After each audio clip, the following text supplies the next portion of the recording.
അടുക്കളകളിൽ നിന്നും അരങ്ങത്തേക്ക് എത്തുക മാത്രമല്ല, ഓർത്തുവെക്കപ്പെടും വിധം റെക്കോർഡുകളും ലക്ഷ്യം വെച്ചാണ് പാലക്കാട്ടെ 1111 കുടുംബശ്രീ വനിതകൾ ഈ പാട്ടുത്സവത്തിൽ പങ്കെടുക്കുന്നത്. 10 മണിക്കൂർ നീണ്ടു നിൽക്കുന്ന പരിപാടിയിൽ കുടുംബശ്രീക്ക് കീഴിലെ മുഴുവൻ കലാകാരികളും അണിനിരക്കും.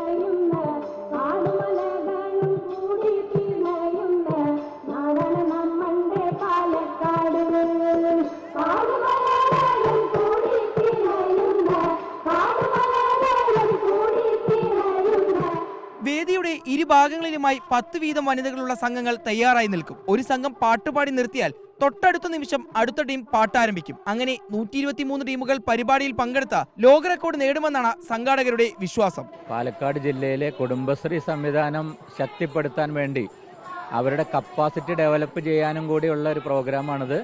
അതോടൊപ്പം തന്നെ 25 വർഷം പൂർത്തിയായ കുടുംബശ്രീക്ക് അതിൻ്റെ ഒരു തിലകക്കുറി ലഭിക്കുന്ന രീതിയിലേക്ക് 2 വേൾഡ് റെക്കോർഡുകൾ ലഭിക്കുന്നതിനുള്ള ഒരു എളിയ സംരംഭമാണ്.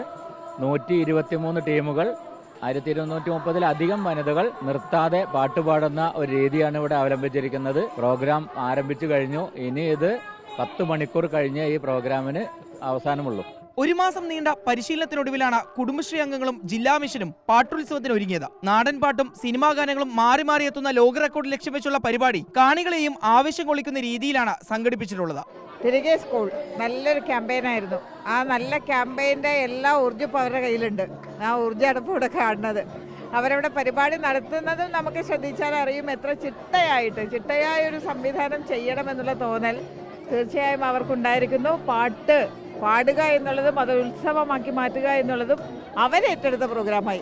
കുടുംബശ്രീയുടെ ജില്ലാ മിഷനാണ് അതിന് പ്രാധാന്യത്തോടെ അത് അവരോട് പറഞ്ഞ് ബോധ്യപ്പെടുത്തിയത്. പക്ഷെ അവരുടെ പ്രോഗ്രാമാക്കി അതിനെ അവർ മാറ്റി. Talents records, URF world records അധികൃതർ പരിപാടി കൃത്യമായി നിരീക്ഷിക്കുന്നുണ്ട്. പിഴവ് പറ്റിയില്ലെങ്കിൽ മാരത്തോൺ ഇനത്തിലും ഏറ്റവും കൂടുതൽ പേർ പരമ്പരാഗത ഗാനങ്ങൾ ആലപിച്ച ഇനത്തിലും കുടുംബശ്രീക്ക് ലോക റെക്കോർഡ് ലഭിക്കും.